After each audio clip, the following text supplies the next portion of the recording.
Have you ever noticed how some people radiate a quiet strength? They don't seek validation, they don't chase after attention, and yet somehow they command respect.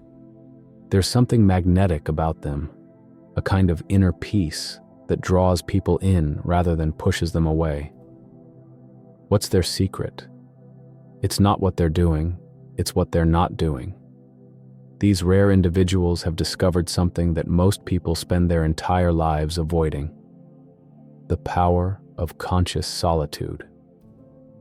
They've learned that when you stop constantly making yourself available, emotionally, mentally, digitally, everything changes. The world around you responds differently, people treat you differently, and most importantly, you begin to experience yourself differently. This isn't about isolation or running away from connection.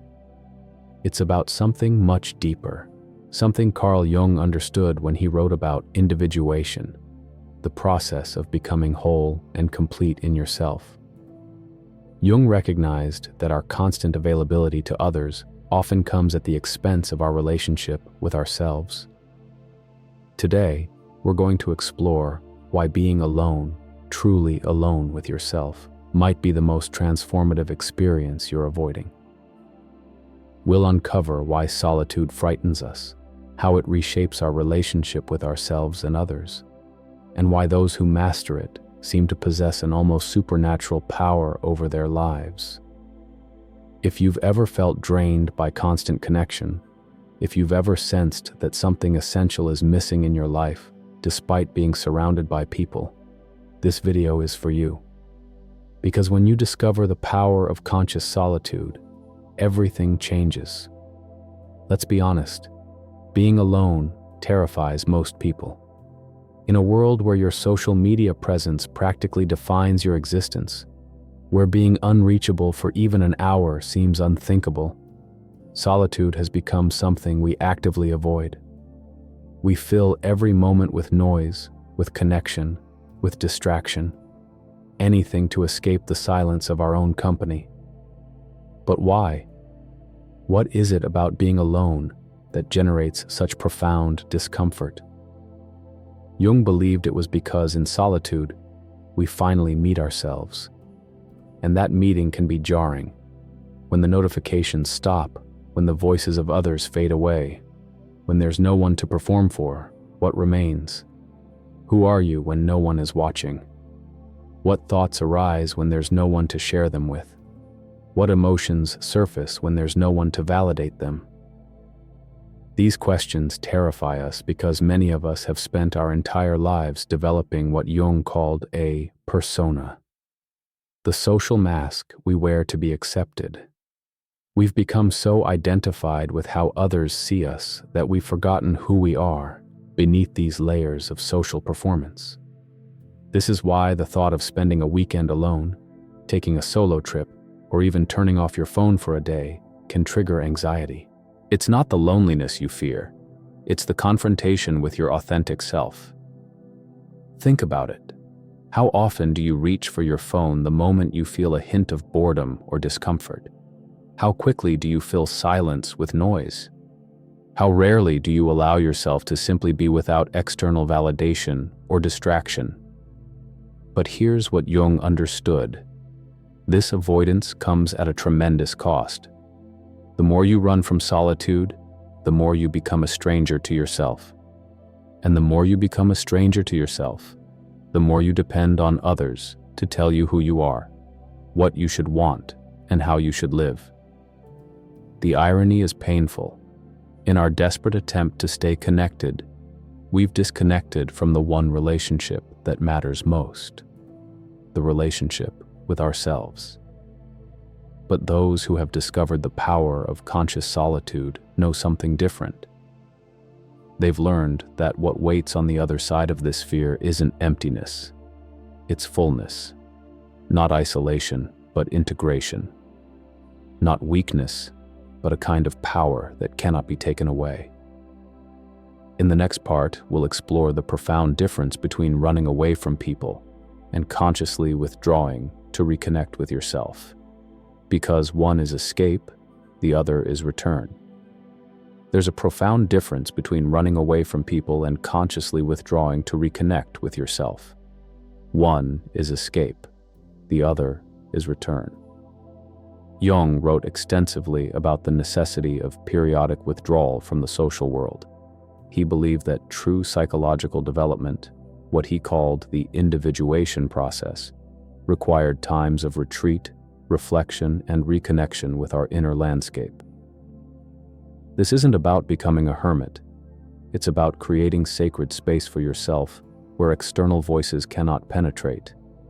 It's about setting boundaries that protect your relationship with yourself as carefully as you might protect any other important relationship. Consider how we approach availability in our digital age. We've been conditioned to believe that being constantly reachable is a virtue, that responding immediately to texts, emails, and calls signals reliability and care. But this constant accessibility has a hidden cost. Each time you interrupt your own thoughts to respond to someone else's needs, you're sending yourself a subtle message. Their agenda matters more than your inner process. Over time, this creates a pattern where your attention is perpetually fragmented, always at the mercy of external demands. You become what Jung might call psychologically permeable, without strong boundaries to protect your inner world. The wisdom of withdrawal is recognizing that sometimes the most generous thing you can do, both for yourself and ultimately for others, is to become temporarily unavailable. To create space where you can hear your own thoughts, process your own emotions, and reconnect with your deeper needs and values. This practice of conscious unavailability isn't selfish, it's essential. Because without it, what do you really have to offer others? Only a depleted presence, a fragmented attention, a self that has been shaped almost entirely by external expectations rather than internal truth. Those who have mastered this understand something powerful. When you stop being constantly available, you become valuable in an entirely different way. Your presence becomes a gift rather than a given. Your words carry weight because they come from a place of clarity rather than reaction. Your boundaries earn respect because they reflect self-respect. And most importantly, you begin to act from your center rather than from your edges, from the core of who you are rather than from the roles you play for others. Now, let's examine something remarkable that happens when you learn to withdraw. The dynamic of your relationships fundamentally changes. Something remarkable happens when you learn to withdraw. The dynamic of your relationships fundamentally changes. Have you ever noticed how some people seem to be taken for granted no matter how much they give? They're always available, always helpful, always saying yes, and yet they're often the first to be overlooked, interrupted, or dismissed. Meanwhile, others barely make themselves available, and yet when they do speak, the room falls silent. When they do show up, their presence is celebrated rather than expected. This is the paradox of presence that Jung understood deeply. What's scarce becomes precious. What's constantly available becomes invisible. I call this the alchemy of absence, the mysterious way that strategic withdrawal transforms how others perceive and respond to you. It works through several psychological principles. First, scarcity increases value. When your time, attention, and emotional energy aren't freely available to everyone at all times, they become more valued when you do choose to share them. Second, absence creates curiosity. When you're not constantly revealing your thoughts, feelings, and experiences, people become curious about what's happening in your inner world. Your silence creates a space that others fill with interest rather than assumptions. Third, withdrawal breaks unhealthy patterns. Many relationships fall into dysfunctional dynamics where one person gives too much and another takes too much. Conscious withdrawal disrupts this pattern, creating an opportunity for rebalancing. Fourth, And perhaps most powerfully, your absence forces others to confront themselves. When you're no longer available as a distraction, a dumping ground for emotions, or a constant source of validation, people are left to sit with their own discomfort, their own needs, their own inner emptiness. This is why your withdrawal often triggers strong reactions. Some may try to pull you back into old patterns with guilt, anger, or increased demands for attention. Others may suddenly value what they previously took for granted. Either way, the dynamic shifts. Jung recognized that this withdrawal isn't about manipulation or playing games. It's about creating healthy separation that allows both you and others to develop more wholeness and authenticity. Because the truth is, constant availability often enables dysfunction, both in yourself and in others. Your unavailability becomes a mirror that reflects back to others their own dependence, their own avoidance, their own fears of solitude. And in that reflection lies the possibility of growth for everyone involved. If this content is making sense to you, click the subscribe button and subscribe to the channel. Thank you for your support. In the next part, we'll explore how conscious solitude doesn't just change how others see you, it transforms how you see yourself.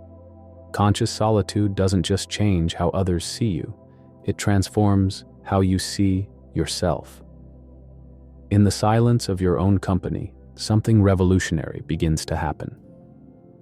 The voices that have dominated your inner landscape, the shoulds and shouldn'ts, the constant self-criticism, the anxious rumination, gradually begin to quiet. And from beneath this noise emerges something else, your authentic voice.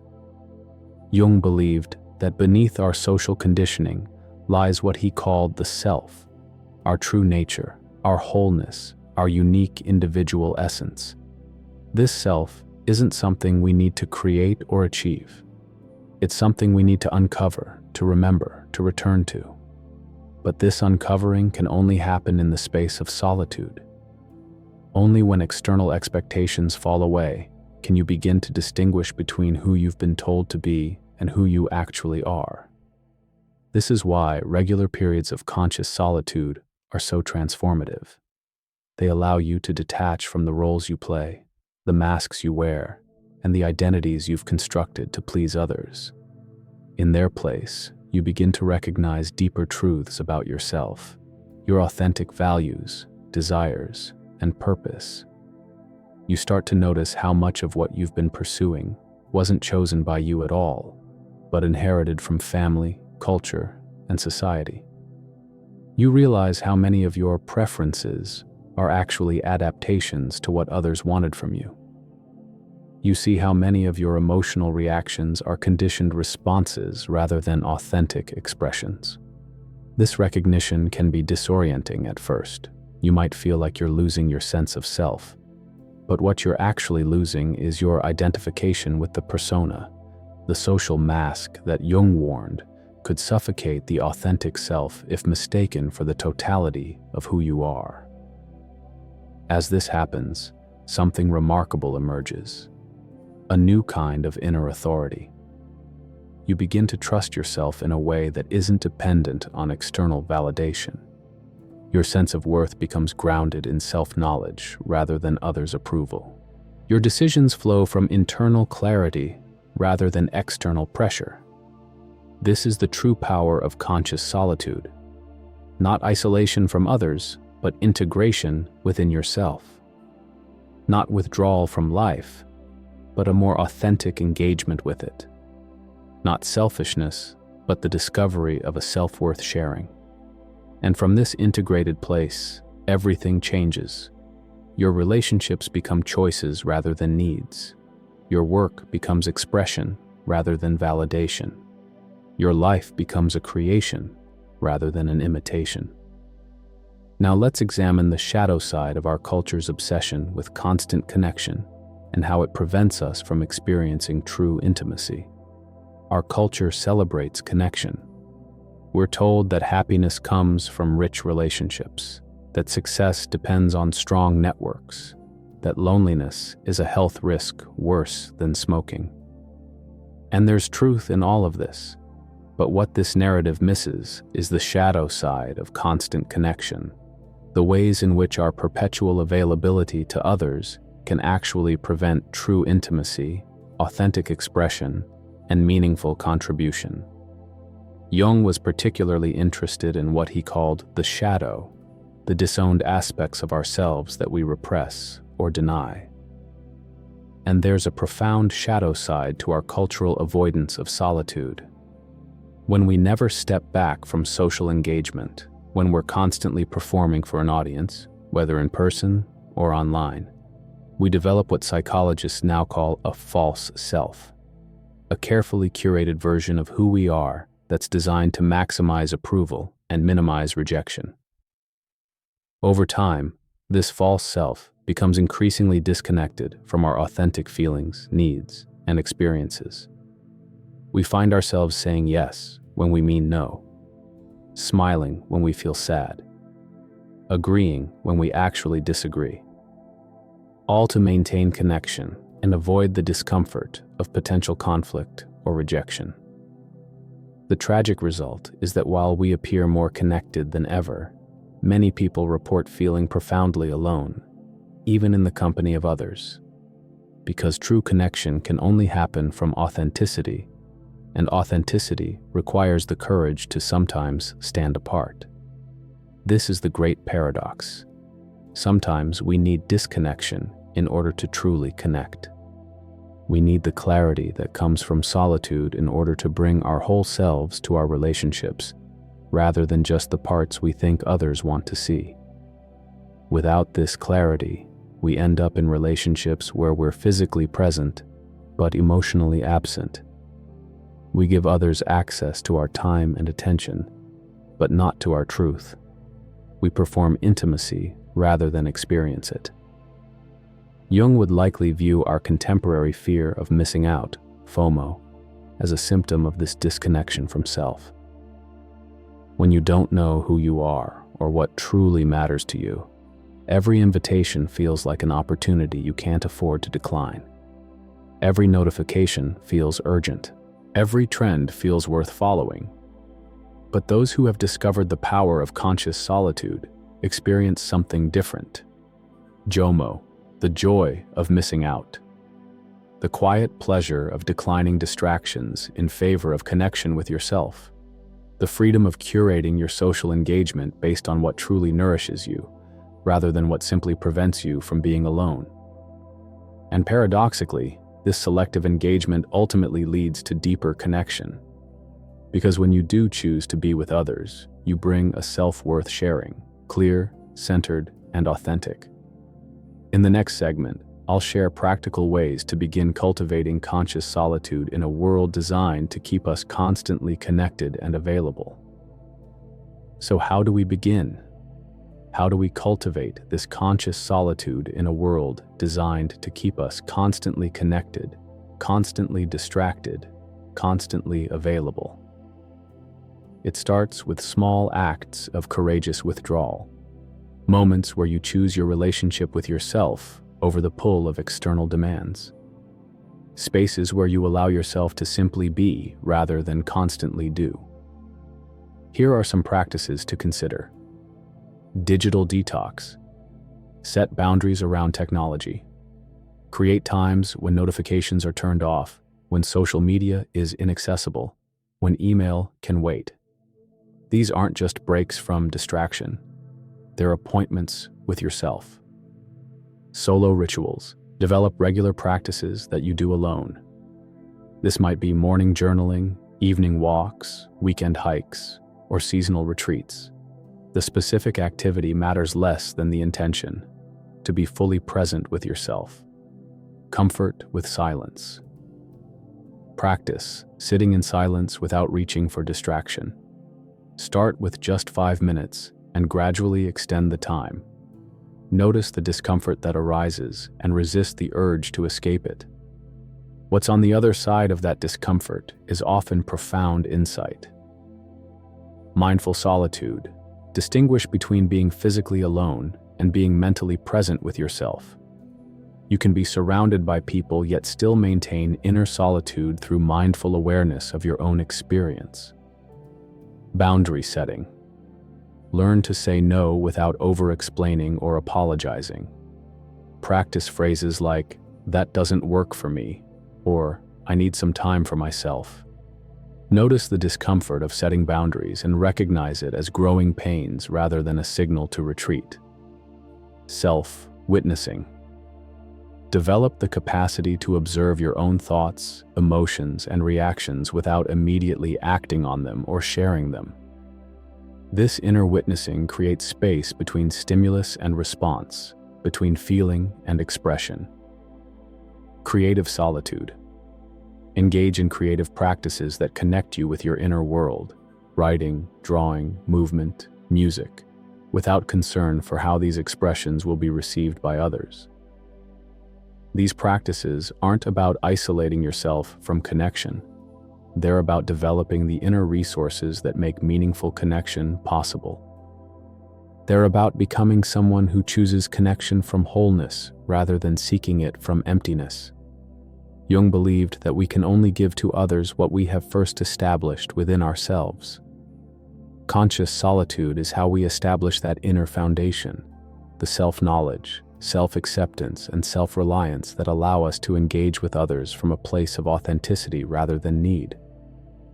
In our next part, we'll explore how wisdom traditions throughout history have recognized the value of strategic withdrawal and what we can learn from archetypal figures who embody this practice. Throughout history and across cultures, there has always been a recognition of the wisdom that comes from strategic withdrawal. Religious traditions have valued retreats, vision quests, sabbaticals, and monastic practices. Philosophy has celebrated the contemplative life and the insights that emerge from solitude. Jung was particularly interested in archetypal figures, universal patterns that appear across cultures in myths, dreams, and religious symbols. One such archetype is the hermit, who appears in the tarot as the wise figure who withdraws from society not to escape it, but to find deeper truth through solitude and reflection. The hermit carries a lantern, symbolizing the inner light of awareness that helps navigate the darkness of the unconscious. This figure represents the wisdom that can only be found by turning inward, by temporarily withdrawing from the noise and demands of collective life. What's interesting about the hermit archetype is that withdrawal isn't the end goal. It's the means to a greater end. The hermit eventually returns to society, bringing back the wisdom gained in solitude. The withdrawal serves the return. The disconnection serves the reconnection. This cycle of engagement and retreat, of immersion and reflection, creates a rhythm that Jung believed was essential for psychological development. We need both connection and solitude, both social engagement and inner contemplation. The problem in our contemporary world is that this rhythm has been disrupted. The pendulum has swung dramatically toward constant connection, leaving little space for the retreat that balances and completes the cycle. When we restore this balance, when we honor both our need for connection and our need for solitude, we discover something powerful. We have access to wisdom that cannot be found in either extreme alone. The wisdom of the hermit isn't about choosing between self and others. It's about discovering that true connection with others depends on true connection with yourself. It's about recognizing that the most valuable thing you can offer the world isn't your constant availability, but your authentic presence. And authentic presence is only possible when you regularly return to the source, to the solitude where you remember who you are, beneath the roles, masks, and expectations that accumulate through social engagement. Now, let's explore the quality that emerges in those who have mastered this practice of conscious solitude, a kind of sovereignty that transforms how they move through the world. There's a quality that emerges in those who have mastered conscious solitude. a kind of quiet sovereignty, an unshakable centeredness that no external circumstance can disrupt. Jung might have called this the integration of the self, the state where one's conscious identity has expanded to include the wisdom, resources, and perspectives that were previously unconscious or disowned. This integration creates a profound shift in how one moves through the world. The desperate need for validation diminishes. The fear of rejection loses its sting. The compulsion to control others fades away. What emerges instead is a natural authority that comes not from power over others, but from power within oneself. This sovereignty is visible in the smallest details: the ability to sit comfortably in silence, the capacity to hold an unpopular opinion without becoming defensive, the willingness to be misunderstood rather than betray one's own truth, the courage to set boundaries without needing to justify them. These may seem like small things, but they reflect a revolutionary inner state. One where your sense of self is no longer dependent on others' reactions to you. One where your worth is no longer up for debate or external validation. One where your clarity about who you are and what matters to you provides a compass that no social pressure can distort. This sovereignty doesn't make you impervious to pain or immune to loneliness. What it does is anchor you so deeply in self-connection that these experiences no longer threaten your fundamental sense of wholeness. You can feel them fully without being defined by them completely. And this creates a paradoxical effect in relationships. The less you need others to make you feel complete, the more capable you become of true intimacy.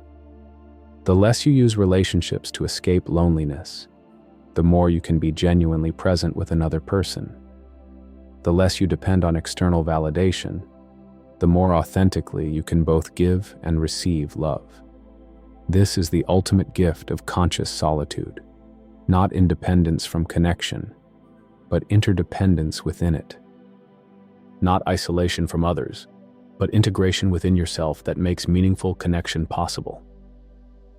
In our final segment, we'll bring together everything we've explored and consider how you might begin or deepen your own practice of conscious solitude. We've explored the transformative power of conscious solitude, how it changes your relationship with yourself, reshapes your connections with others, and gradually reveals a more authentic way of being in the world. Jung understood that the greatest journey we can undertake isn't outward exploration, but inner discovery. The most important relationship isn't with anyone else, but with the self that both contains and transcends all other relationships. Conscious solitude is how we nurture this primary relationship. It's how we clear away the noise that drowns out our inner voice. It's how we distinguish between who we've been conditioned to be and who we truly are. It's how we develop the inner authority that allows us to move through the world with authenticity rather than adaptation. This isn't about choosing between connection and solitude. It's about recognizing that these are complementary rather than competing needs. It's about creating a rhythm of engagement and retreat that honors both our social nature and our individual essence. When you master this rhythm, when you learn to be as intentional about your solitude as you are about your connections, everything changes. Your presence becomes a choice rather than a compulsion. Your boundaries become expressions of self-respect rather than walls of fear. Your contributions come from fullness rather than emptiness. And perhaps most importantly, you discover that the power you've been seeking outside yourself, in others' approval, in social status, in constant validation, has been within you all along, waiting to be recognized in the silence of your own company. So I invite you to begin this journey, or to continue it if you've already started, to create small islands of solitude in the ocean of constant connection, to turn toward the discomfort of being alone rather than away from it, to discover the treasure that awaits on the other side of this fear. Because when you truly learn to be alone with yourself, not in isolation, but in conscious communion with your own depth, everything changes. And the power that emerges from this communion is unlike anything the external world can give or take away. It is, as Jung might say, the power of becoming who you already are.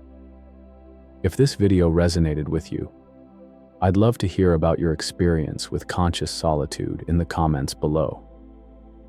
When was the last time you truly disconnected to reconnect with yourself?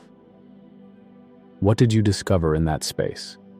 And if you're hungry for more insights like these, be sure to subscribe and hit the notification bell so you don't miss future explorations of the inner landscape. Until next time, remember, the most important relationship you'll ever have is with yourself. Nurture it accordingly.